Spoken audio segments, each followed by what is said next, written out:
Hello student, मेरा नाम है प्रदीप और आप देख रहे हैं special channel next computer training classes. मैं आज के क्लासेस में बात करने वाला हूं। अगर आप बिहार बेल्ट्रॉन का तैयारी कर रहे हैं तो इस चैनल पे बहुत ही वैल्यूएबल कंटेंट मिल जाएगा, जिसके हेल्प से आप एग्ज़ाम में सीबीटी एग्ज़ाम में आप अच्छे नंबर से पास हो सकते हैं। ठीक है ना, बस आपको मेहनत करते रहना है। बात समझ में आ रहा ना।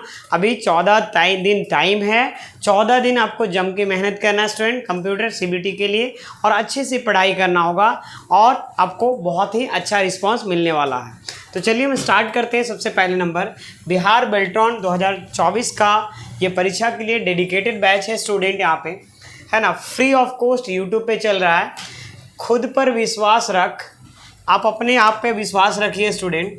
यहाँ पे खुद पर विश्वास रख, हर मुश्किल होगा। क्या बोल रहा है? खुद पर विश्वास रखो, हर मुश्किल आसान होगा। मंजिल की राह में हर ख्वाब की पहचान होगा। मेहनत को अपना साथी बना, आगे बढ़ते चल, सफलता तेरे कदम चूमेगी, खुशियों का मुस्कान होगा। बस आपको पैसेंस यहाँ पे रखने की बात हो रही है। थोड़ा सा पैसेंस लगाकर आपको पढ़ना है, धैर्य रखना है और पढ़ाई पे ध्यान देना है। पढ़ाई पे ज़्यादा से ज़्यादा स्टूडेंट फोकस करना है। ठीक है ना, ऐसा नहीं समझना कि ये सब्जेक्ट पढ़ना है, ये सब्जेक्ट पढ़ना है। 4 सब्जेक्ट को आपको ध्यान देना है। कौन कौन सा सर? तो सबसे पहले एक्सेल में संडे का स्पेशल एक्सेल का क्लासेस लेकर आऊँगा, जिसमें एक्सेल का ओनली क्वेश्चन रहेगा, सेलेक्टेड क्वेश्चन रहेगा कि एक्सेल में किस किस टाइप्स के मेनू वाइज क्वेश्चन देंगे, ग्रुप वाइज क्वेश्चन देंगे, किस ग्रुप में क्या क्वेश्चन रहेगा स्टूडेंट। ठीक है ना, प्रीवियस ईयर से थोड़ा सा हट के रहेगा, मतलब सारा क्वेश्चन मतलब एक तरह से क्लियर करवा देंगे। ओनली फॉर एक्सेल का क्वेश्चन रहेगा। तो एक्सेल कवर करना है, वर्ड को अच्छे से पढ़ाई करना, वर्ड का क्वेश्चन को सारा कवर करना है, कंप्यूटर फंडामेंटल ये जो और पावर पॉइंट, ये 4 चीज़ें करना होगा, है ना। उसके बाद एक और है इंटरनेट है। तो इंटरनेट वगैरह में स्टूडेंट थोड़ा सा क्वेश्चन कम रहेगा करना, लेकिन उसको भी है। लेकिन एक्सेल और एमएस वर्ड ज़्यादा 2 चीज़ों पे ध्यान देना है। ठीक है ना। उसके बाद पावर पॉइंट, उसके बाद computer fundamental, after that internet, है ना। नेटवर्किंग तो सब बच्चे 1-2 क्वेश्चन पूछा जाएगा। तो ये जो हम आपको जो बताए हैं सीरीज, जैसे हम बताए हैं स्टेप, उसी तरीके से आपको ध्यान देना है। सीबीटी अगर आप मेहनत करते हैं कोई नहीं रोक पाएगा स्टूडेंट। नहीं पढ़ाई करेंगे तो कोई भी रोक सकता है, लेकिन पढ़ाई पर ध्यान देना होगा। अभी भी आपके पास टाइम है जी तोड़ मेहनत करने की। तो सबसे पहले नंबर, मेहनत भी एक तरह से 2 तरीके से करना है। ठीक है ना, एक होता है गधा जैसा मेहनत, एक होता है तरीके से मेहनत करना, है ना। कितना भी मछली को हम पेड़ पे चढ़ा लेंगे नहीं चढ़ेगा। उसी तरीके से आपको सबसे पहले नंबर करना क्या है, जो भी चीज़ आप पढ़ाई करते हैं उसमें आपको ये देखना है कि अगर आप टेस्ट देते हैं मॉक टेस्ट, तो आपको ये देखना है कि कहाँ से आपका नंबर कम आ रहा है। वर्ड पहले नंबर तो आप जब टेस्ट देते हैं मॉक टेस्ट, अगर मॉक टेस्ट नहीं देते हैं तो बता देना, अगर आप नए व्यूअर हैं तो। ठीक है ना, आप मेरे मॉक टेस्ट है ना दे सकते हैं स्टूडेंट। यहाँ पे आपको मॉक टेस्ट वाला बैच मिल जाएगा। ये 48 रुपीज़ का बैच है स्टूडेंट। जितने भी नए व्यूअर हैं, पुराने व्यूअर हैं, नए व्यूअर हैं, तो आप इसको परचेज कर लीजिए। इसका प्राइस 48 रुपीज़ है। इसमें क्या मिलने वाला है, मॉक टेस्ट मिलेगा, साथ ही साथ प्रीवियस ईयर का जितना भी क्वेश्चन है वो भी मिलेगा। जो भी मैं यूट्यूब पे पढ़ा रहा हूँ वो भी सारा मिल जाएगा, हिंदी इंग्लिश में मिलेगा। साथ ही साथ ई बुक भी मिल जाएगा स्टूडेंट, है ना। मेरे द्वारा जो यहाँ पे बनाया गया है वो ई बुक भी मिल जाएगा, जिसमें सेलेक्टेड कुछ क्वेश्चंस है ना। और हिंदी इंग्लिश जो टाइपिंग है उसमें जो वर्ड बनाने में प्रॉब्लम आता है वो सारा मिल जाएगा। मतलब एवरीथिंग इसमें मिल जाएगा मटेरियल स्टूडेंट। साथ ही साथ मॉक टेस्ट, कभी भी किसी भी टाइम टेस्ट दे सकते हैं। अब टेस्ट देने का तरीका समझिए कैसे देना है। सबसे पहले एप्लीकेशन को इंस्टॉल करना है, 48 वाला आपको परचेज करना है। उसके बाद आपको यहाँ पे कंटेंट में जाइएगा। कंटेंट में जाने के बाद आपको क्या मिलेगा वहाँ पे, है ना, एक 16 फाइल नाम का सबसे 3 फोल्डर मिलेगा। उसमें से सबसे बॉटम में आपको ये आपको मिलेगा स्टूडेंट। आफ्टर दैट उसमें, है ना, लगभग 16 या 18 फाइल होगा। डे टू डे बढ़ते जा रहा है फाइल, उसमें अपलोड करते जा रहे हैं। अब उसको हम ये बताना चाह रहे हैं कि जब आप टेस्ट देते हैं तो आपका टाइमिंग शुरू हो जाता है। 60 मिनट तक टेस्ट देने के बाद आपका होता क्या है कि आपको पता चलता है कि टोटल आपने कितना क्वेश्चन सही किया और कितना क्वेश्चन गलत किया। जो जो सही किया वो तो आपको बता देता है कि आपने 60 में, है ना, 40 नंबर लाया, 30 नंबर लाया, 29 नंबर लाया, जो भी है वो आपको बता देता है। और फिर आपको वहाँ पर जब स्क्रॉल करिएगा तो नीचे ऑप्शन खुलता है सॉल्यूशन का। सॉल्यूशन या डिस्क्रिप्शन नाम से ऑप्शन खुलेगा, जब उस पर क्लिक करेंगे तो आपको ये बता देगा जो क्वेश्चन गलत हुआ उसका सही आंसर आपको ग्रीन कलर से इंडिकेट हो जाएगा। साथ ही साथ ये भी बताएगा कि आपका ये जो टॉपिक है, देखिए यहाँ पे आपको टेस्ट देते समय क्वेश्चन देखने के बाद आपको ये दिमाग में पता जरूर चलना चाहिए कि ये क्वेश्चन वर्ड से है या एक्सेल से है या पावर पॉइंट से है या एनी अदर से ऑप्शन से है। अब उसमें जैसे मान लीजिए कि आपने फर्स्ट टेस्ट दिया, कॉपी में सबसे पहले टेस्ट देने के बाद आपको सॉल्यूशन में जाइए, एक कॉपी लेकर बैठ जाइए और आप देखिए कि टोटल आपने कितना क्वेश्चन सही किया है ना। तो इतना क्वेश्चन सही किया, ठीक है, उसको लिख लेना है। उसके बाद कौन सा क्वेश्चन गलत हुआ है, ठीक है ना, और वो कौन सा सब्जेक्ट से है, क्या वर्ड से है, क्या एक्सेल से है, क्या इंटरनेट से है, क्या पावर पॉइंट से है, और इस तरीके से आपको तैयारी करना है। अगर टेस्ट में कम नंबर आया फिर उसको आप क्या करिए, जो क्वेश्चन गलत हुआ है उसको आप लिख लीजिए, है ना, उसको आप अच्छे से रिवाइज कर लीजिए, उसका सही आंसर मिल ही जाएगा और फिर एक बार टेस्ट दीजिए। तो अब देखिए कि उसमें क्या इम्प्रूवमेंट, एक टेस्ट को कम से कम आपको 3 बार देना है। अगर ऐसा करते हैं तो सीबीटी एग्ज़ाम में, देखो मेरा कहने का मतलब मेहनत जब कर ही रहे हो बच्चे तो थोड़ा सा तरीके से करो। और प्लीज़ अगर आप नए व्यूअर हैं तो ये टेस्ट ज़रूर लीजिए, आपको ज़्यादा नहीं, इसीलिए हम प्राइस कम रखें कि हर बच्चा अफोर्डेबल प्राइस में ले सकता है। 48 रुपीज़, ये काफ़ी बड़ा मोटा आ रहा है जी। 48 रुपीज़ में आपको मिल जाएगा स्टूडेंट, ठीक है ना, समझ में आ गया स्टूडेंट। यहाँ पे चलिए, तो इसमें मिलेगा क्या क्या सर, तो इसमें आपको देखिए यहाँ पे सारा कुछ अभी हम बता ही दिए हैं, ठीक है, ये सारा कुछ मिलेगा। इसके अलावा भी बहुत सारा कुछ डाला हुआ है, ये देखिए यहाँ पे लिखा हुआ 30+ मॉक टेस्ट मिलेंगे, सब मिलाकर 30+ मॉक टेस्ट से ज़्यादा हो चुका है। मॉक टेस्ट सारे स्टूडेंट जरूर दें, ठीक है, टाइमिंग बच्चे कम है, 30+ मॉक टेस्ट दें, हिंदी और इंग्लिश दोनों माध्यम में, जैसा कि एग्जाम में रहता है। ये रिजल्ट ओरिएंट है, आपको सीबीटी में रिजल्ट लाने के लिए मॉक टेस्ट दिया गया। रैंक वगैरह भी शो होगा कि आप कितना रैंक पे आ रहे हैं स्टूडेंट। यहाँ पे 100% valuable exam oriented mock test है।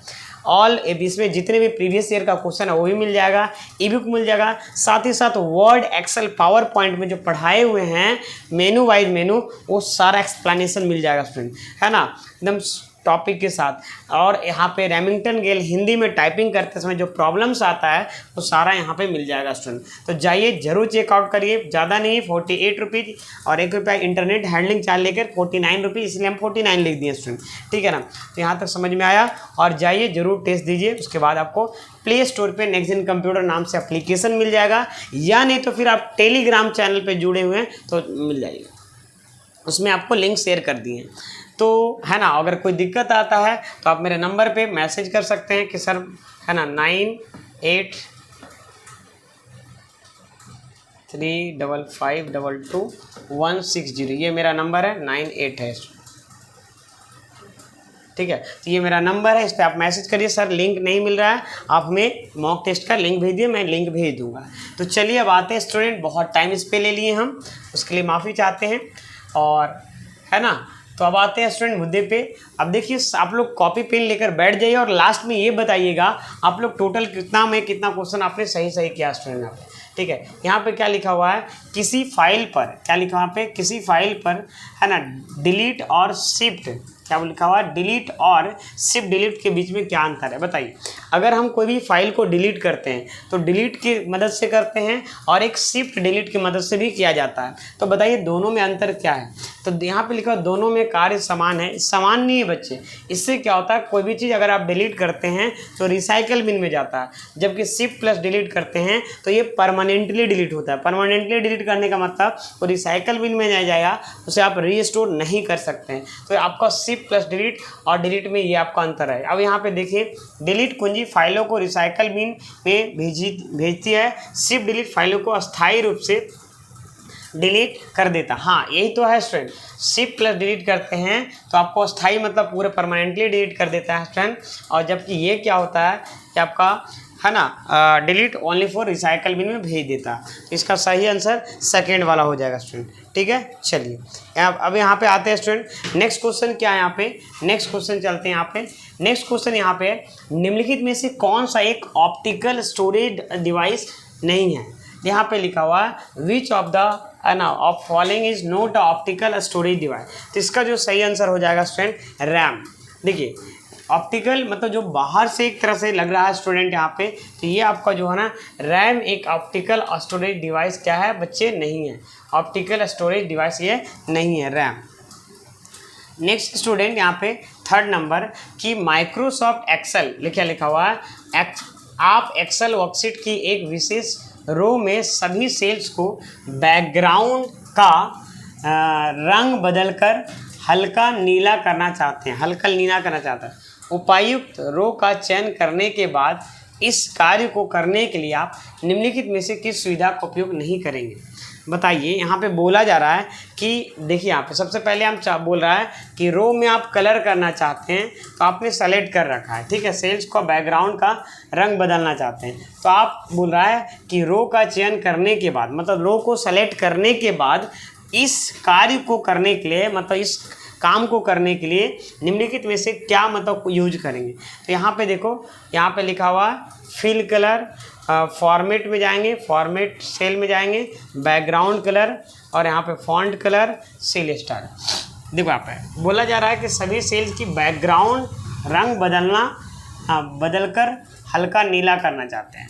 तो यहाँ पे रो का चयन करने के बाद इस कार्य को करना है। बैकग्राउंड अगर करना है तो यहाँ पे देखो, यहाँ पे अगर बैकग्राउंड कलर करना है स्टूडेंट यहाँ पे, तो सबसे पहले समझिएगा, तो फिल कलर के माध्यम से भी कर सकते हैं। ये पूछा क्या है कि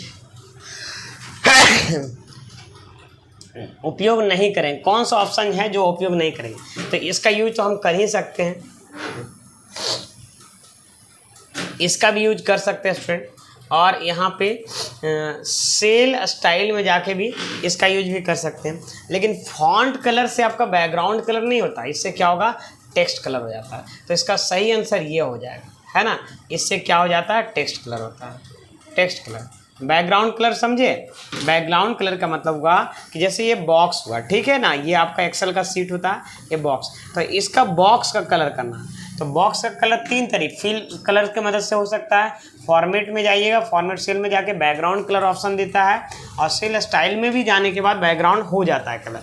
लेकिन यहाँ पे फॉन्ट कलर से ओनली फॉर टेक्स्ट का कलर होता है स्टूडेंट। तो ये आपका सही आंसर आपका ये हो जाएगा, क्योंकि पूछा है कि कौन नहीं उपयोग किया जा सकता। चलिए अब आगे बढ़ते हैं स्टूडेंट। यहाँ पे identify the incorrect scripting language for internet client side interactivity.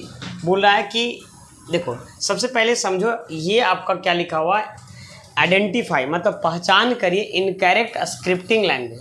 तो स्क्रिप्टिंग लैंग्वेज क्या होता है, सबसे पहले ये जानना स्टूडेंट, ठीक है, कि स्क्रिप्टिंग लैंग्वेज यहाँ पे क्या होता है स्टूडेंट। यहाँ पे तो बोला है incorrect scripting language for internet client side interactivity.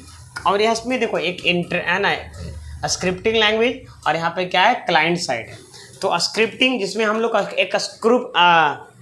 एक स्टोरी लिख सकते हैं, that is called scripting language बोल सकते हैं। तो यहाँ पे बोला कि इसमें से बताइए कौन एक स्क्रिप्टिंग लैंग्वेज है, मतलब पूरे ऐसे समझो कि पूरा सॉफ्टवेयर का कहानी एक ही बार में लिख सकते हैं। कौन सा ऐसा प्रोग्रामिंग लैंग्वेज है?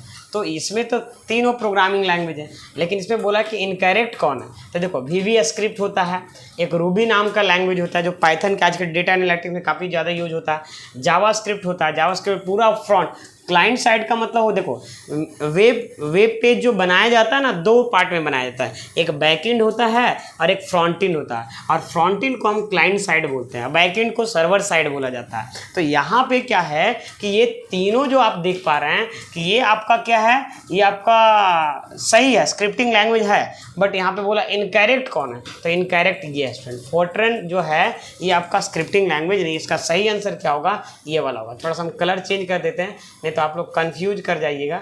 यहाँ पे देखिए, यहाँ पे ये सही आंसर होगा। सॉरी, कहाँ कलर चेंज हो गया, ये आज काम नहीं कर रहा अच्छे से, ठीक है, समझ में आ गया स्टूडेंट। यहाँ पे चलिए अब आगे बढ़ते हैं स्टूडेंट। 5 नंबर क्वेश्चन यहाँ पे, यदि एक स्थिति सही है, क्या बोला, यदि एक स्थिति सही है और दूसरी गलत है तो एक वैल्यू वापस पाने के लिए MS वर्ड MS एक्सेल में डैश प्रकार के फंक्शन का उपयोग करेंगे। यहाँ पे क्या बोला है, सबसे पहले समझिएगा कि एक जो स्थिति है ना वो सही है और दूसरी स्थिति गलत है। स्थिति कोई भी हो सकता है। तो एक वैल्यू वापस पाने के लिए एमएस एक्सेल में किस प्रकार का है ना उपयोग करेंगे। थोड़ा सा इंग्लिश पढ़ लेते। देखो एक चीज़ और गलती मत करना तुम लोग एग्ज़ाम में, वहाँ पे हिंदी और इंग्लिश दोनों पढ़िएगा। कितना भी आप अगर इंग्लिश कमज़ोर है या हिंदी कमज़ोर है, कितना भी आप फॉरेन लैंग्वेज से बिलोंग करते हैं या कितना भी भारतीय हैं, तो दोनों ज़रूर पढ़िएगा। इसलिए बोल रहे हैं आप अपने लिए है ना, क्योंकि गलतियां हो जाएगा। क्योंकि वर्ड कंप्यूटर में जो इंग्लिश और हिंदी वाला जो लैंग्वेज होता है ना, इंग्लिश वाला लैंग्वेज है ना थोड़ा सा मे भी कहीं कहीं दिक्कत में आ सकता है, जो समझ में नहीं आएगा, और हिंदी वाला लैंग्वेज भी कहीं कहीं समझ में। इसलिए दोनों को कंबाइन करके लेकर चलना। अपने आप को स्मार्ट नहीं समझना, जरूर थोड़ा सा टाइम लगा के है ना लगाना है, लेकिन आपको क्वेश्चन को सही करना है। जानते हुए गलती करिएगा तो आपका दिक्कत है। इफ़ यू लिखा हुआ if one condition is true and the other is false, बोल रहे हैं पहला कंडीशन ट्रू है दूसरा कंडीशन फॉल्स है, then use the dash type function in MS Excel get a value back. तो यहाँ पे बताइए, देखो अगर हम चाहते हैं, देखो सबसे पहले नंबर यहाँ पे जो फंक्शन है, यहाँ पे लॉजिकल फंक्शन होगा। पहला फंक्शन ट्रू और दूसरा फंक्शन है ना, तो इस लॉजिकल फंक्शन में क्या आता है, जैसे इफ़ आता है, ठीक है ना, और आता है, ठीक है, क्या आता है, और आता है, एंड आता है, ठीक है, नॉट आता है स्टूडेंट। ये सब क्या है, ये आपका लॉजिकल फंक्शन का एग्जांपल है। तो इसमें कौन सा फंक्शन होगा, लॉजिकल फंक्शन होगा। कौन सा फंक्शन होगा स्टूडेंट, यहाँ पे लॉजिकल फंक्शन होगा। लॉजिकल फंक्शन देखो यहाँ पे अगर हम प्रैक्टिकल करके दिखाएं तो थोड़ा सा हम आपको दिखाते हैं, जूम करते हैं, इक्वल टू करते हैं, इफ़ करते हैं। ये देखो यहाँ पे, देखो यहाँ पे थोड़ा सा जूम करके दिखाते हैं, समझाते हैं। लिखा हुआ है क्या, check whether a condition is met and returns one value if true.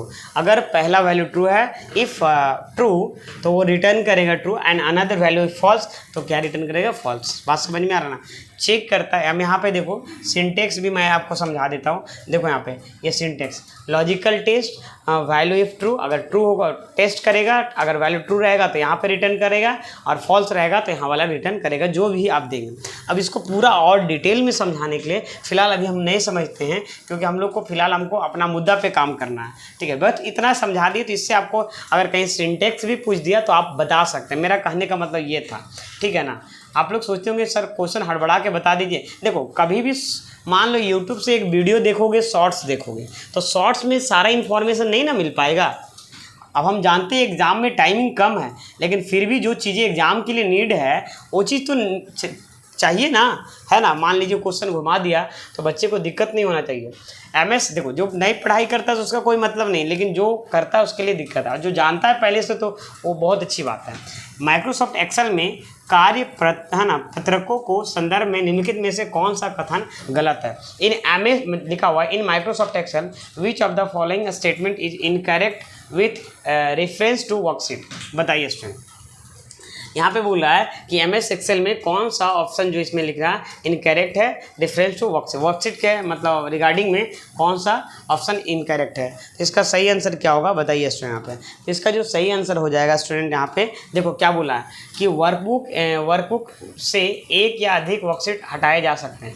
Workbook से एक या अधिक वर्कशीट हटाए जा सकते हैं, है ना। कौन सा ऑप्शन क्या है, इनकरेक्ट विथ मतलब इनकरेक्ट मतलब गलत है। हाँ अगर एक सीट है, बताओ माइक्रोसॉफ्ट एक्सेल में ये देखो यहाँ पे ये 3 सीट है, तो एक भी सीट हटा सकते हैं राइट क्लिक करके डिलीट, और दूसरा सीट भी हटा सकते हैं। मतलब ये ऑप्शन क्या है, एक तरह से देखा जाए तो सही कर दिया है ना। वर्कबुक के अंदर वर्कशीट में के क्रम को बदला नहीं जा सकता है ना। क्या बोला, वर्कबुक के अंदर वर्कशीट के क्रम मतलब जो सजाया हुआ उसका बदला नहीं जा सकता, ठीक है ना। ये बदला नहीं जा सकता, ये तो बदल सकते हैं। फिर देखते हैं आगे, वर्कबुक में एक या अधिक वर्कशीट जोड़े जा सकते हैं। वर्कबुक में एक या अधिक वर्कशीट जोड़े जा सकते हैं, है ना। एक या अधिक worksheet, one more worksheet can be added to the worksheet. किसी वर्कशीट का कोई वर्कशीट किसी अन्य वर्कशीट में कॉपी नहीं किया जा सकता।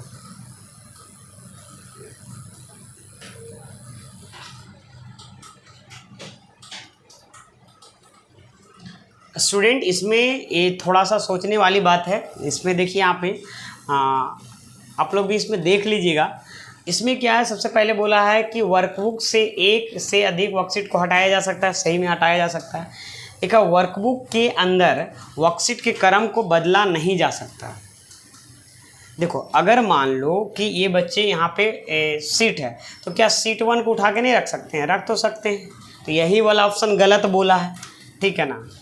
फिर बोला वर्कबुक में एक या अधिक वर्कशीट जोड़े जा सकते हैं। एक या एक से अधिक जोड़े जा सकते हैं। हाँ, ऐड करके शिफ्ट प्लस F11 शॉर्टकट की भी होता है। किसी वर्कबुक का कोई वर्कशीट किसी अन्य वर्कबुक में कॉपी नहीं किया जा सकता। किया जा सकता है। इसका जो इनकरेक्ट आंसर होगा ये वाला होगा, ठीक है। ठीक है, समझ में आ रहा ना। इसका सही आंसर ये होगा। आप देख लीजिएगा, लेकिन आपको आंसर शीट में ये है, बट आपको एक बार देख लेना। फिलहाल हमको लग रहा है यही होगा, क्योंकि देखो उसका क्रम को बदल सकते हैं, लेकिन ये बोला कि इनकरेक्ट कौन है, तो इनकरेक्ट यही है। इसका सही आंसर ये होगा स्टूडेंट, ठीक है। एक बार फिर भी आप देख लेंगे स्टूडेंट, ठीक है। नेक्स्ट क्वेश्चन लिखा हुआ है, विंडोज एक्सप्लोरर का कार्य क्या है ना, क्या कार्य है? विंडो एक्सप्लोरर का क्या कार्य है? विंडो जो एक्सप्लोरर होता है उसका क्या कार्य है? सेटिंग बदलना, फाइल और फोल्डर को व्यवस्थित करना, नए प्रोग्राम जोड़ना, खुले हुए विभिन्न विंडो को व्यवस्थित करना। इसका क्या काम होता है स्टूडेंट? जवाब दीजिएगा आप। तो देखो इसका काम यही होता है, फाइलों और फोल्डरों को व्यवस्थित करना, मतलब अरेंज करके दिखा के देना, ठीक है ना।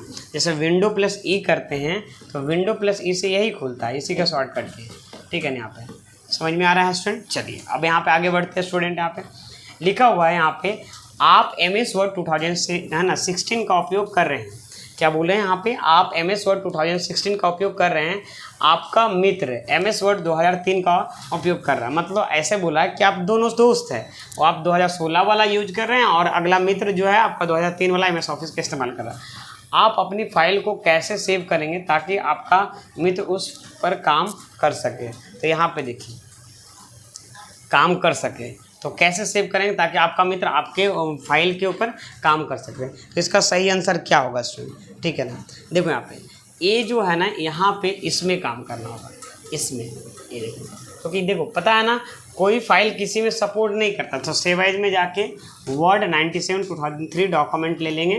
तो इसमें इसके मदद से आप क्या कर सकते हैं, और आपका दोस्त आपका फाइल में काम कर पाएगा, ठीक है ना। चलिए इसका सही आंसर ये हो जाएगा, ठीक है, क्योंकि उसमें जो वर्जन में जो फॉर्मेट देता था अलग अलग देता था।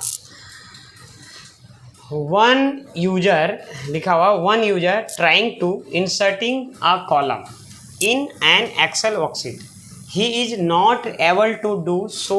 It is a likely that. क्या बोल रहा है यहाँ पे कि one user is trying to insert a column. एक यूजर क्या चाहता है, एक कॉलम को इंसर्ट करना इन एक्सेल वर्कशीट में। He is not able to do so likely that. तो इसको क्या करेगा बताइएगा। तो यहाँ पे सबसे पहले इसका सही आंसर क्या होगा, इसको जवाब दीजिएगा स्टूडेंट। यहाँ पे इसका देखो, यहाँ पे लिखा हुआ द वर्कशीट इज प्रोटेक्टेड, है ना। द वर्कशीट इज प्रोटेक्टेड, अगर प्रोटेक्टेड रहेगा तो कैसे इंसर्ट कर पाएगा, ठीक है ना। The workbook is shared, the worksheet structure is protect, the workbook structure is protected, the file is virus affected. तो यहाँ पे इसका जो सही आंसर हो जाएगा यहाँ पे स्टूडेंट, ठीक है ना, ये सही आंसर हो जाएगा। इसका सही आंसर ये हो जाएगा स्टूडेंट। आप the workbook structure is protected, है ना। इससे क्या होता है, स्ट्रक्चर प्रोटेक्टेड होता है। नेक्स्ट यहाँ पे लिखा हुआ है विंडोज एक्सपी माइक्रोसॉफ्ट वर्ड में के लिए, विंडोज एक्सपी माइक्रोसॉफ्ट वर्ड के लिए डैश बटन पर क्लिक करें, माउस पॉइंटर को ऑल प्रोग्राम पर ले जाएं, MS ऑफिस फोल्डर आने तक स्क्रॉल करें और इस पर क्लिक करके माइक्रोसॉफ्ट वर्ड का चयन करें। तो यहाँ पे क्या बोला है, तो सबसे पहले क्या होगा यहाँ पे, डैश बटन पर क्लिक करें। किस बटन पर क्लिक करना, स्टार्ट बटन पर क्लिक करना होगा। इसका सही आंसर होगा, क्योंकि देखो स्टार्ट बटन पर क्लिक करते हैं तो आपको विंडो एक्सपी में ऑल प्रोग्राम खुलता है, इवन विंडो 7 में भी ऐसा ही होता है। उसके बाद MS ऑफिस में क्लिक करते हैं, तो स्टार्ट बटन में सबसे पहले आपको क्लिक करना होगा। समझ में आ गया स्टूडेंट। यहाँ पे नेक्स्ट क्या स्टूडेंट, यहाँ पे जवाब दीजिएगा, ठीक है ना। जवाब दीजिए स्टूडेंट। यहाँ पे आपके पास एक बड़ा डॉक्यूमेंट है और 2 पृष्ठ की टेक्स्ट की तुलना करना चाहते हैं। आप किस फंक्शन का यूज करेंगे। जैसे मान लीजिए कि आप मान लो कि MS वर्ड को खोलो, देखो यहाँ पे MS वर्ड खोल लेते, देखो यहाँ पे रैंड कमांड से कुछ भी लिख देते हैं डमी पैरा का। अब यहाँ पे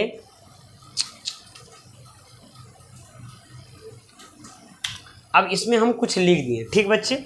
अब हम क्या करेंगे स्टूडेंट, यहाँ पे समझिएगा, ध्यान दीजिएगा, ये दो चीज़ों को कंपेयर करना है। तो यहाँ पे आपको पता है कंपेयर करने के लिए क्या करना होगा, व्यू में जाना होगा और स्प्लिट नाम से यहाँ पे लेना है और जहाँ रख देंगे तो ये देखो ये दो डॉक्यूमेंट को आपस में ऊपर वाला देख के और नीचे वाला देख को क्या कर सकते हैं, कंपेयर कर सकते हैं। तो वही बोल रहे हैं यहाँ पे। तो यहाँ पे क्या करना होगा, यहाँ पे है ना, यहाँ पे व्यू में जाके स्प्लिट कर देंगे। यहाँ पे व्यू में स्प्लिट मतलब दो टुकड़ा दो, ठीक है। दो डॉक्यूमेंट की तुलना करना चाहते हैं, कंपेयर करना चाहते हैं। तो देखो यहाँ पे ऐसे भी तुलना किया जा सकता है, लेकिन इसका एक और शायद होगा MS वर्ड में, एक मिनट, रिमूव रिव्यू मेनू में कंपेयर, ये देखो यहाँ पे लिखा हो कंपेयर टू वेरियस डॉक्यूमेंट। सही आंसर देखो इसमें क्या होगा, जैसे समझो पहले यहाँ पे दो आंसर निकल के आ सकता है, ध्यान दीजिएगा। सबसे पहले नंबर क्या बोला है कि you have a large document, आपके पास एक लंबा डॉक्यूमेंट है। यू हैव अ मतलब ये देख रहे हैं, ये देखिए आप, ये समझिएगा, अ लग गया। अ का मतलब क्या हुआ, you have a large document, मतलब आपके पास एक लार्ज डॉक्यूमेंट है। And want to compare two pages, मतलब दो पेज को कंपेयर करना चाहते हैं, ठीक है ना, ऑफ टेक्स्ट को। Which function will you use.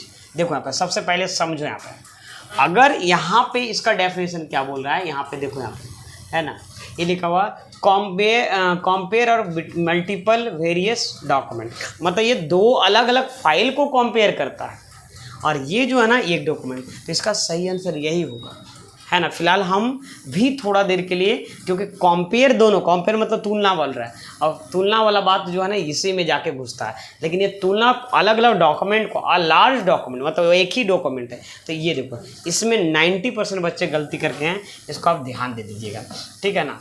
जिसमें जो बच्चे गलती करेंगे उसी में आपको ध्यान देना है, क्योंकि देखो ऐसा ही क्वेश्चन पूछा जाएगा, इसमें सारे बच्चे ये करके आएंगे रिव्यू में कंपेयर।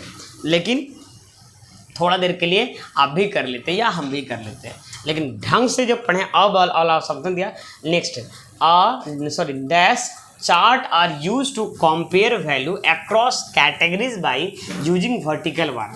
यहाँ पे लिखा हुआ है चार्ट, है ना, वर्टिकल वाइज कौन कंपेयर करता है, वर्टिकली। तो यहाँ पे वर्टिकली जो कंपेयर करने का काम करते हैं यहाँ पे, chart are use to compare value across category by using vertical bars. तो यहाँ पे क्या हो जाएगा, वर्टिकल बार के थ्रू करना पड़ता है।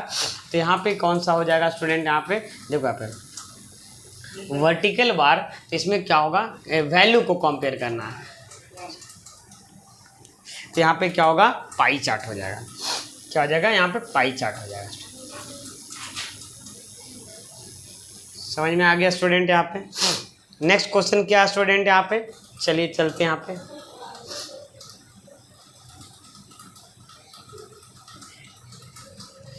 माइक्रोसॉफ्ट एक्सेल में सेल स्टाइल सुविधा डैश का एक तरीका है,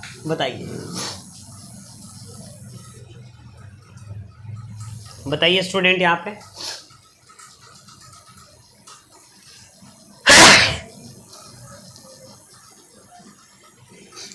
one way use to the cell style feature in a Microsoft Excel.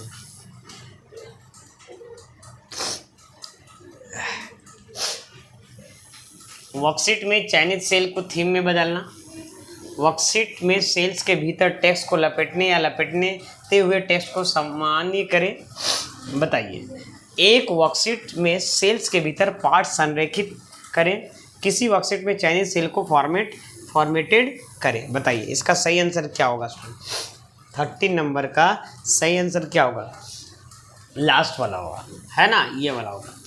किसी format selected cell in worksheet, मतलब सेलेक्टेड सेल को, है ना, आप वर्कशीट की मदद से क्या formatting selected cell in worksheet, selected cell को आप कर सकते हैं। ठीक है ना। चलिए सेल स्टाइल के मदद से, ये सेल स्टाइल समझ रहे हैं ना। सेल स्टाइल क्या है हम आपको दिखा देते हैं एक बार। देखिए एक्सेल खोलिएगा ना तो यहाँ पे एक ऑप्शन मिलेगा सेल स्टाइल। देखिए तो इससे क्या होता है, 1 मिनट देखिए, अरे भाईजान ये देखिए सेल स्टाइल की मदद से आप कर सकते हैं। ठीक है, क्लियर समझ में आ गया स्टूडेंट यहाँ पे। चलिए अब आगे बढ़ते हैं स्टूडेंट यहाँ पे।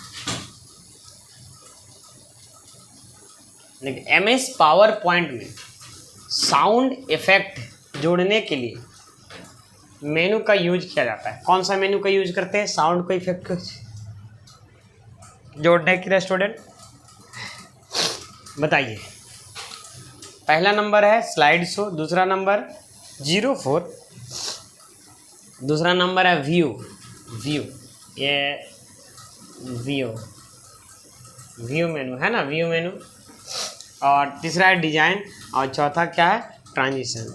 तो बोल रहा है कि पावर पॉइंट में ध्वनि इफेक्ट, गाना बात नहीं बोला, अगर सॉन्ग्स की बात करता तो इंसर्ट मेनू में साउंड ऑप्शन होता है, तो यहाँ पे ध्वनि का इफेक्ट है ना। जैसे पावर पॉइंट में जो साउंड इफेक्ट होता है, जैसे आप चाहते कि प्रेजेंटेशन एक स्लाइड हो तो उसका आवाज़ हो, तो वो जो है ना वो ट्रांजिशन मेनू की मदद से कर सकते हैं। किसकी मदद से कर सकते हैं, ट्रांजिशन मेनू की मदद से साउंड इफेक्ट हम पावर पॉइंट में यूज कर सकते हैं। देखो यहाँ पे, ये देखिए यहाँ पे पावर पॉइंट खोलिए, ठीक है ना।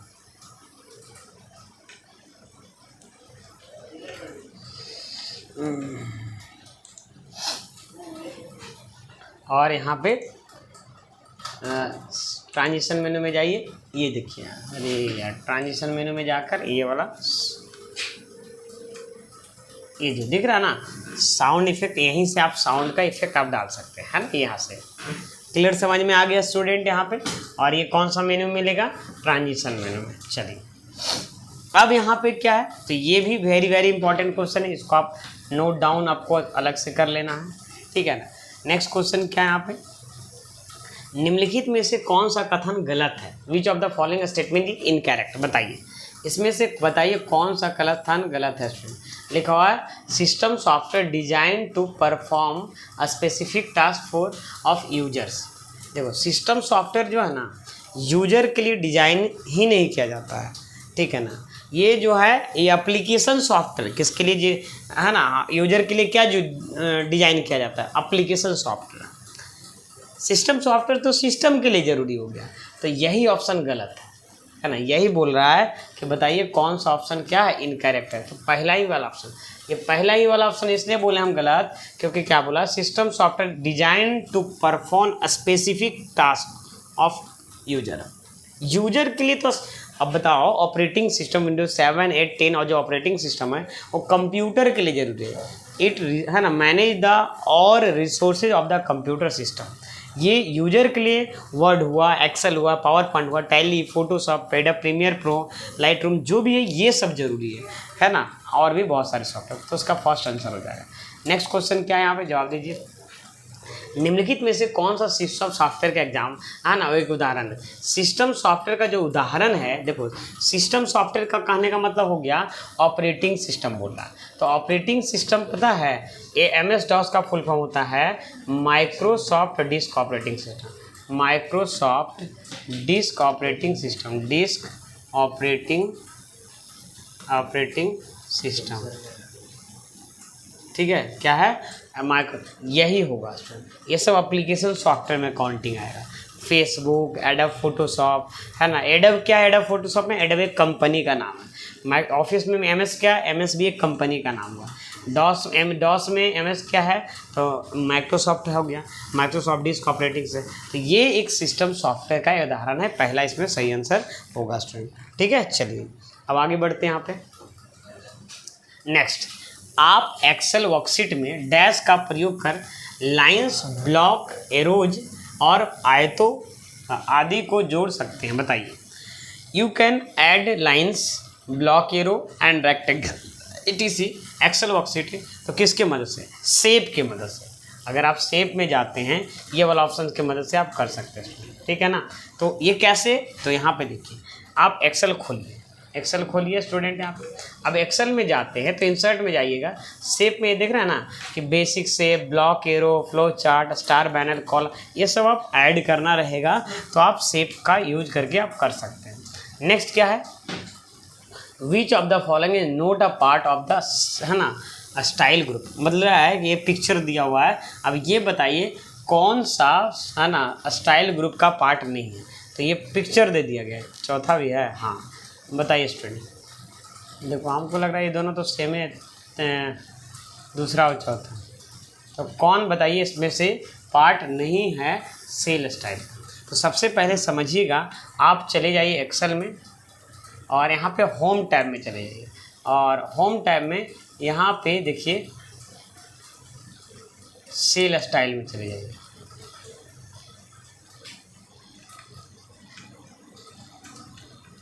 एक minute, which of the following is a not part of cell style group बोला, स्टाइल ग्रुप का पार्ट नहीं है। तो देखो सबसे पहले देखो cell style, format as table और कंडीशनल फॉर्मेटिंग, है ना। तो दोनों का ये लोगो सेम ही है लगभग। तो ये तो हो गया, और क्या है, हाँ ये भी हो गया। ये किसका लोगो है स्टूडेंट, तो ये कंडीशनल फॉर्मेटिंग का लोगो। ये आपका सेल स्टाइल, कंडीशनल फॉर्मेटिंग, ये सेल स्टाइल। और ये वाला यहाँ पे देखो, ये वाला जो है ना, ये उसका नहीं है, ये वाला नहीं है, ये वाला स्टाइल ग्रुप का पार्ट नहीं है। ये किसका पार्ट है स्टूडेंट, तो ये जो पार्ट है ये इंसर्ट का पार्ट हो गया। देखिए आप जूम करके दिखाते हैं।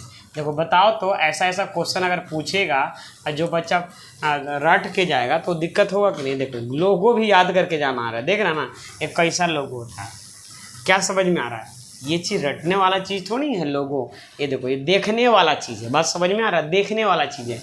ये देखो आप लोगो याद थोड़ी रहेगा, इंसर्ट का लोगो ये होता है। हाँ नहीं तो फिर दिमाग भले लगा सकता है कि देखो यहाँ पे इंसर्ट जो है अलग चीज़, इंसर्टिंग का ये रो है, ये इंसर्ट, तो ये आपका सही आंसर हो जाएगा स्टूडेंट। क्यों, क्या क्वेश्चन था पहले हम थोड़ा सा एक बार देख लेते हैं कि which of the following is not a part of cell, है ना, स्टाइल ग्रुप का कौन पार्ट नहीं। यहाँ पे नाम नहीं पूछा, नाम पूछता तो हर कोई बता देता। ठीक है, नेक्स्ट क्वेश्चन, एक नेटवर्किंग डिवाइस है जो कंप्यूटर नेटवर्क के बीच में डेटा पैकेट को आगे बढ़ाता है। तो आईपी है ना, डेटा पैकेट को आगे बढ़ाने का काम क्या लिखा है, एक डैश नेटवर्किंग डिवाइस है जो कंप्यूटर नेटवर्क के बीच डेटा पैकेट को आगे बढ़ाता है। वो कौन है स्टूडेंट यहाँ पे, इसका जो सही आंसर हो जाएगा स्टूडेंट यहाँ पे राउटर है। राउटर है जो डेटा पैकेट मतलब छोटे छोटे बंडल को क्या करता है ना, आगे बढ़ाने का काम करता है। ठीक है, चलिए नेक्स्ट क्या है स्टूडेंट यहाँ पे 20 नंबर, मेल मर्ज के, है ना, प्राप्तकर्ता आमतौर पे किसी मौजूद सूची में नाम और डेटा लिस्ट में आते हैं। एक्सेल स्प्रेडशीट या आपकी आउटलुक कंटेंट लिस्ट, इस लिस्ट को क्या कहा जाता है, इस लिस्ट को क्या कहा जाता है, data label, data form, data या डेटा सोर्स। तो पता ही है ना कि ये क्या कहलाएगा बच्चा, डेटा सोर्स। ये कई बार एग्जाम में क्वेश्चन आए हुए हैं, ये क्या कहलाएगा, डेटा सोर्स कहलाएगा। क्लियर, समझ में आ गया स्टूडेंट यहाँ पे। अब आगे बढ़ते हैं स्टूडेंट, यहाँ पे ध्यान दीजिएगा, लिखा हुआ है you want to turn on the task track change. क्या लिखा हुआ है, you want to turn on the track change mode in MS Word 2016, you would find the option in. तो ये कौन सा मेनू में ट्रैक चेंज वाला ऑप्शन मिलेगा, तो ट्रैक चेंज जो मिलेगा ना यहाँ पे रिव्यू में मिलेगा। आप देखिए आप ये कौन सा बात कर रहा है, हाँ ये देखिए आप रिव्यू मेनू में मिलेगा आपको। MS Word से क्वेश्चन है ना, विन वर्ड को खोलते हैं यहाँ पे, ये देखिए रिव्यू मेनू में जाइए, यहाँ पे रिव्यू मेनू में जाइए स्टूडेंट, और आपको एक मिलेगा ट्रैक चेंज। थोड़ा सा जूम करके दिखा देते हैं, देखा, ये देखो ट्रैक चेंज, ये ट्रैक करने के लिए क्या क्या अपने चेंजिंग किया। ये देखो ये कौन सा मेन्यू में मिलेगा और कौन से ग्रुप में है, ट्रैकिंग ग्रुप। कौन सा ग्रुप में है, ट्रैकिंग ग्रुप। ये आपको ध्यान देना है, हर चीज़ को हम दिखा इसलिए पढ़ाते हैं ना, ताकि देखो अब चीज़ें क्या होता है ना कि बार बार इमेज एक जब बनता है दिमाग में, तो दिमाग में बच्चे लोग का सेट रहता है जब ध्यान से पढ़ते हैं तब। बस समझ में आ रहा ना, हालांकि लाख आप पढ़ लेते हैं लेकिन थोड़ा सा मान लीजिए इसका लोगो भी दिखाई देता है जब हम बताते हैं, तो बात समझ में आ रहा ना। चलिए यहाँ तक समझ में आ गया स्टूडेंट। ये नेक्स्ट क्वेश्चन मतलब इसका सही आंसर क्या होगा, रिव्यू मेनू। कौन सा आंसर होगा, रिव्यू मेनू। ठीक है, क्लियर है आता स्टूडेंट, ठीक है ना। चलिए तो ये क्लियर है। 1 नंबर। 22 नंबर बोलिए, पेस्ट स्पेशल। ये देखो ये क्वेश्चन था लेकिन दूसरे तरीके से पूछा हुआ था, है ना। पेस्ट स्पेशल वैल्यू शॉर्टकट की कुंजी द्वारा निष्पादित किया जाता है। If you want to turn on the track change mode in MS Word 2016 you word find the option in. इसका सही आंसर क्या होगा, देखो स्टूडेंट, अगर हम फाइंड करना चाहते हैं तो पेस्ट स्पेशल का शॉर्टकट क्या होता है, Ctrl+Alt+V होता है। तो इसमें देखो, ये देखो इसमें कोई है, देखो Ctrl+Alt ये भी ए भी है, Ctrl+Alt भी ए भी है। अब फिर क्या बोलना है, फिर आपको वैल्यू में जाना है, तो फिर आपको क्या प्रेस करना होगा, आपको V प्रेस करना होगा, है ना। क्या प्रेस करना होगा, पहले Ctrl+Alt+V करेंगे, फिर आपको V प्रेस करेंगे तो आपको कहाँ पहुँच जाएंगे, यहाँ पे वैल्यू। इसका सही आंसर ये। तो यही बोला कि पेस्ट स्पेशल में जाने के बाद वैल्यू में जाना है तो आपको ये वाला ऑप्शन का यूज करना पड़ेगा, ठीक है ना। ये देखो यहाँ से हिंदी लिखा हुआ, मतलब ये इधर इंग्लिश है, यहाँ से एक ही चीज़ है ना, ये वाला चीज़ है, और ये चीज़ इंग्लिश में लिखा हुआ कि कर ले Ctrl+Alt+V करिए देन प्रेस V। बस समझ में आ रहा ना, इसका सही आंसर। तो आपको हम बताए थे, देखिए एक्सेल में Ctrl+Alt+V करते हैं ना, सॉरी इस पर कॉपी करेंगे तब ये ऑप्शन दिखाई देगा, कॉपी करिएगा ना, और जब यहाँ पे Ctrl+Alt+V करते हैं तो ये आपको वैल्यू V प्रेस कर देंगे ना, देखिए यहाँ पे V प्रेस करेंगे ना, ये देखिए यहाँ पे पहुँच गया, देख रहे हैं आपको है ना वैल्यू में, और यहाँ से ओके करेंगे तो पेस्ट स्पेशल हो जाएगा। तो पेस्ट स्पेशल का काम क्या होता है कि फॉर्मूला को न करके वो कॉपी करता है वैल्यू, मतलब जब पेस्ट करता है वो वैल्यू बन जाता है, ठीक है ना। ये सबको और डिटेल से समझा सकते हैं, ठीक है, लेकिन आपको एग्ज़ाम अभी पास करना ना, इन फ्यूचर में अगर मेरे पास ADCA का क्लासेस करना चाहते हैं या पाइथन का प्रोग्रामिंग का, तो हम बहुत अच्छे डिटेल से अपने इंस्टीट्यूट में बच्चे पढ़ाते हैं, ठीक है ना। क्योंकि देखो टाइम जैसा रहता है उसी के हिसाब से पढ़ाते हैं, ठीक है। हम डेटा एनालिटिक्स लेवल का भी बच्चे को अच्छे से शिक्षा देते हैं।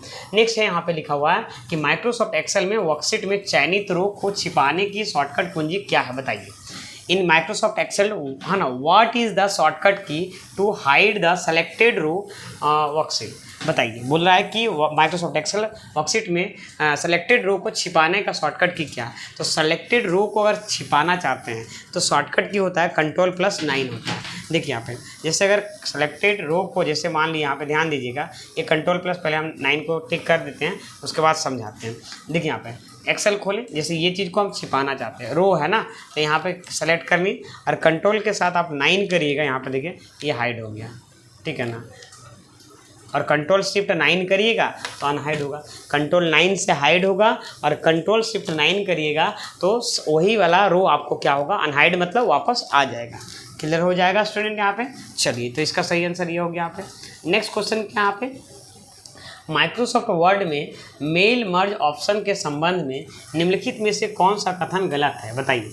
मेल मर्ज के संबंध में कौन सा कथन गलत है, बताइए स्टूडेंट यहाँ पे। तो इसका जो सही आंसर होगा स्टूडेंट यहाँ पे, इसका जो सही आंसर होगा यहाँ पे 14 सितंबर, हाँ ठीक है ना। अब यहाँ पे बताइए student, regarding mail merge operation MS Word which of the following statement is incorrect, बताइए इसका सही आंसर क्या होगा स्टूडेंट। देखो यहाँ पे सबसे पहले बोला है कि spreadsheet can be add data source, हाँ ऐड कर सकते हैं।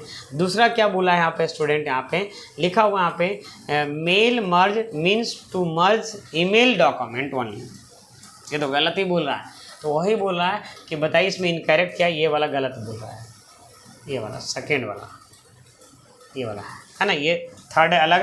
The merge regions must be, है ना, लिखा हुआ है मर्ज किए गए क्षेत्र को अनन्य होने चाहिए, ठीक है ना, एक्सक्लूसिव होना चाहिए। मेल मर्ज का उपयोग लेवल बनाने के लिए किया जा सकता है, हाँ लेवल बनाने के लिए यूज किया जा सकता है, ठीक है ना, लेटर बनाने के लिए यूज किया जा सकता है। तो इसका जो सही आंसर होगा ये होगा, क्योंकि ये पूछा इनकरेक्ट है ना। चलिए अब यहाँ पे आगे बढ़ते हैं स्टूडेंट। यहाँ पे लिखा हुआ है क्लियर ऑल फॉर्मेटिंग विकल्प किस रिबन टैब में होता है, तो होम टैब में होता है। क्लियर ऑल फॉर्मेटिंग जो होता है ना, क्लियर ऑल फॉर्मेटिंग जो होता है किस रिबन टैब में होता है, होम टैब में होता है। तो होम टैब कहाँ मिलेगा, देखिए नीचे जरूर होगा, ये देखिए clear all formatting, clear all formatting क्या लिखा है यहाँ पे, क्लियर ऑल फॉर्मेटिंग। देखो यहाँ पे क्लियर ऑल फॉर्मेटिंग कहाँ मिलेगा, होम टैब में जाइएगा, यहाँ पे क्लियर ऑल फॉर्मेटिंग है ना, क्लियर ऑल फॉर्मेटिंग, ये देखो यहाँ पे क्लियर ऑल फॉर्मेटिंग, ये देखो यहीं पे मिलेगा क्लियर है ना फॉर्मेटिंग, ये देखो लिखा clear delete everything from selected से, तो क्लियर फॉर्मेटिंग यही है उसमें, ये देखो क्लियर फॉर्मेटिंग होता है, ये देखो क्लियर ऑल फॉर्मेटिंग, ये सब यही है स्टूडेंट यहाँ पे, ठीक है, ये होम मेन्यू में ही मिलता है स्टूडेंट यहाँ पे, ठीक है ना। चलिए अब यहाँ तक समझ में आ गया। नेक्स्ट क्वेश्चन क्या है यहाँ पे, ये होम मेन्यू में मिलता है। चलिए अब आगे क्या है यहाँ पे, MS Excel 2016 में सेलेक्टेड सेल में आउटलाइन बॉर्डर जोड़ने के लिए शॉर्टकट की क्या होगा, क्या बोला यहाँ पे, what is the shortcut key to add a outline border to selected cell in MS Excel 2016, तो बताइए इसका सही आंसर क्या होगा। अगर बॉर्डर ऐड करना है तो इसका सेलेक्टेड सेल क्या होगा, तो यहाँ पे देखिए स्टूडेंट, यहाँ पे 2 शॉर्टकट की है, ऐसे तो 3 शॉर्टकट की है, इसमें जो दिया गया है Ctrl+Shift+7, देखिए यहाँ पे Ctrl+Shift+7 कर देंगे, Ctrl+Shift+7 करेंगे तो ये देखो आप बॉर्डर बन जाएगा, नहीं देखो बॉर्डर बना, फिर से देखो, जैसे अगर हम यहाँ पे सेलेक्ट किए इतना एरिया सेलेक्ट, और देखो अभी बॉर्डर नहीं है, इसमें सेलेक्ट करेंगे Ctrl+Shift+7 कर देंगे तो बस ये बॉर्डर बनेगा, ये वाला है ना, ये इसका जो सही आंसर ये वाला हो जाएगा, और ये भी होता है, दोनों होता है ना, ये देखिए, ठीक है, सही आंसर आपका ये हो जाए, मतलब आउटलाइन बॉर्डर बनेगा, बीच वाला बॉर्डर नहीं बनेगा, बस खाली जो सेलेक्ट करेंगे वो बॉर्डर बनेगा। चलिए अब आगे बढ़ते हैं स्टूडेंट, यहाँ पे MS Excel 2016 में एक सेल में दशमलव बिंदु के बाद अंकों की संख्या को कम करने के लिए शॉर्टकट कुंजी क्या है, बताइए। बोला व्हाट इज द शॉर्टकट की reduce the number of digits after the decimal point in Excel in point in cell MS Excel 2016। Decimal अगर कम करना चाहते हैं तो उसके लिए क्या शॉर्टकट की यूज करेंगे, Alt+H और 9, समझाते हैं यहाँ पे है ना, इसका देखो यहाँ पे समझाते हैं, जैसे मान लो यहाँ पे लिखते हैं 45 पॉइंट है ना 6523, देखो यहाँ पे इस तरह आ रहा है, और है ना, और इसका शॉर्टकट की क्या करेंगे, Alt+H और यहाँ पे क्या करेंगे 9 करेंगे, देखो Alt+H कर देंगे, एक मिनट, Alt+H करेंगे, Alt+H करिएगा, और यहाँ पे 9 देखो यहाँ पे दिख रहा है ना, यहाँ पे 9 शॉर्टकट की हो जाएगा, यहाँ पे देखो, यहाँ पे देखो हो गया ना, यहाँ पे तो इस तरीके से यूज कर सकते हैं। Alt देखो एक डेसिमल कम करना है, फिर से देखो यहाँ पे ये सेलेक्ट कर लिए, यहाँ पे क्लिक कर दिए, Alt+H दबाओ, Alt+H एक साथ नहीं दबाना, Alt दबाना है, फिर H दबाना और फिर आपको 9 दबाना है, ये देखो ये डेसिमल एक कम हो गया है ना, शॉर्टकट की Alt+H 9 याद रखिएगा, Alt है ना +H+9, ये पता नहीं इतना मोटा क्यों लिखा रहा है इसमें, ठीक है ना, ये होगा सही आंसर, ये हो जाएगा, ठीक है, क्लियर हो गया स्टूडेंट। यहाँ पे नेक्स्ट क्या है स्टूडेंट, यहाँ पे नेक्स्ट है, यहाँ पे आमतौर पे कोरियर कंपनी द्वारा निम्नलिखित में से किस तकनीकी का प्रयोग किया जाता है, बताइए स्टूडेंट। यहाँ पे what is the shortcut key to reduce the number digit after the decimal point, 28 number का क्वेश्चन यही है, हाँ लिखा हुआ है, कोरियर कंपनी के लिए कौन सा page, what is the shortcut की reduce the number of digit after decimal point in MS Excel, ये अलग क्वेश्चन, ये लगता है स्टूडेंट ये अलग चीज़ें आ गया उठ के यहाँ पे, ठीक है ना, देखो यहाँ पे ये वाला क्वेश्चन है, इस इंग्लिश में पता नहीं कुछ लिख दिया होगा, आमतौर पे कोरियर कंपनियों द्वारा निम्नलिखित में से किस तकनीक का उपयोग किया जाता है, तो कोरियर कंपनी के लिए यूज जो किया जाता है यहाँ पे बार कोड का यूज किया जाता है, किसका यूज किया जाता है देखते हैं, हाँ आपके पास डिलीवरी बॉय पहुँचेगा, बार कोड आपको स्कैन करता है तो फिर उसका पे वाला ऑप्शन आ जाता है, तो ये ज़्यादातर ये यूज करता है। MICR मैग्नेटिक इंक का एक्टर भी है, ये चेक को जैसे होता है ना बैंक वगैरह में आप चेक से पेमेंट करते हैं ना किसी को चेक करने के लिए, डिकोड कोड को डिकोड करने के लिए, OCR और कैरेक्टर को रीड करने के लिए, जो कोरियर कंपनी है इसका यूज करते हैं। 3 नंबर वाला, निम्नलिखित में से कौन ईमेल से संबंधित प्रोटोकॉल नहीं है, तो देखो ईमेल से जो संबंधित जो प्रोटोकॉल है यहाँ पे, ठीक है ना, यहाँ पे ईमेल से संबंधित प्रोटोकॉल जो है ना FTP, ये देखो यहाँ पे इसका यूज इसलिए नहीं होता है क्योंकि ये फाइल को ट्रांसफ़र करने के लिए यूज किया जाता है, ये देखो FTP फाइल ट्रांसफ़र प्रोटोकॉल होता है, ये ईमेल से संबंधित नहीं है, ये ईमेल से संबंधित ये वाला सब है, ठीक है, तो ये सही आंसर आपका FTP हो जाएगा। नेक्स्ट स्टूडेंट यहाँ पे मेल मर्ज में निम्नलिखित में से हम आप लोग को ज़रूर बताना चाहेंगे स्टूडेंट कि आप लोग जो है ना मॉक टेस्ट ज़रूर दीजिए। मॉक टेस्ट देने से आपको पता चलेगा कि आपका लेवल क्या है। बात समझ में आ रहा है? इसमें आपको सारा मॉक टेस्ट मिलने वाला है। बात समझ में आ रहा है? सारा स्टडी मटेरियल मिलने वाला है, बहुत ही तरीके से बनाई है। एक बार परचेज करके देखिए, इसका प्राइस भी कम रखें इसमें ताकि हर बच्चा अफोर्ड कर पाए, ठीक है ना। हम चाहते हैं आप लोग को एग्ज़ाम निकालना चाहते हैं, पुराने बच्चे जो हम बताएं स्ट्रैटेजी है ना, फर्स्ट स्टार्टिंग में वीडियो के शुरू में वो तरीका अपनाएं, और है ना शुरू से वीडियो देखे होंगे तो ज़रूर आप पता होगा, तो उस तरीके से आप करिए, आपका 100% एक अच्छा मार्क्स भी आएगा और आप खुश हो जाएंगे स्टूडेंट, ठीक है। मॉक टेस्ट जरूर लीजिए, ठीक है ना। अब यहाँ पे बोला है मेल मर्ज निम्नलिखित में से कौन एक वैध डेटा स्रोत नहीं है। तो क्या कौन एक डेटा स्रोत वैध नहीं है, मतलब तो यहाँ पे देखो वैध डेटा सोर्स जो है ना, यहाँ पे ये आपका नोट पैड होगा, आउटलुक होगा, कॉन्टेक्ट हो एक्सेस हो जाएगा, वर्कशीट हो जाएगा। देखो यहाँ पे ये आपका वैध डेटा सोर्स नहीं है स्टूडेंट, ये बोल रहा है इनवैलिड, है ना, तो ये आपका सही आंसर होगा। अब देखो एक्सेल रहता है, एक्सेस है, आउटलुक है, ये तीनों तो है ना, से हम डेटा को डेटा सोर्स में जाके बना सकते हैं, ठीक है। तो ये सही आंसर आपका हो गया। ये चीज़ हम क्या बताना चाह रहे हैं, सबसे पहले हम समझते हैं। माइक्रोसॉफ्ट वर्ड में चले जाइए, आप मेलिंग टैब में जाएंगे और यहाँ पे सेलेक्ट रेसिपिएंट में, और यहाँ पे ये जो टाइप न्यू लिस्ट रहता है, इसमें किस किस टाइप का फाइल को सपोर्ट करता है, तो आउटलुक वाला फाइल रहता है, एक्सेल का फाइल रहता है, डेटाबेस मतलब एक्सेस का भी फाइल हो सकता है। वही बोल रहा है कि इस टाइप के फाइल को हम ले सकते हैं। ये है कि पहले से सेव्ड फाइल है तो उसकी हेल्प से सेलेक्ट कर सकते हैं। तो ये कौन कौन सा फाइल मतलब बोल सकते हैं एक्सेप्टेबल है इसके लिए, वो फाइल का यहाँ पे नाम दिया गया है, और उसमें से आपका नोटपैड नहीं है स्टूडेंट। यहाँ तक समझ में आ गया स्टूडेंट। यहाँ पे इस चैनल पे आपको बहुत ही बेहतरीन से बेहतरीन कंटेंट मिल जाएगा, जाइए चेकआउट करिए। अगर आप चाहते हैं एग्ज़ाम में एक अच्छे नंबर से पास होना है ना, तो आप इस चैनल पे आप जाइए और चेकआउट करिए, ठीक है ना। उसके बाद आपको बेहतरीन कंटेंट मिलेगा। और मॉक टेस्ट सारे स्टूडेंट जरूर लीजिए, और टेस्ट देने के बाद आपका रैंकिंग जरूर बताइए कमेंट सेक्शन में कि कितना रैंक पे आ रहा है।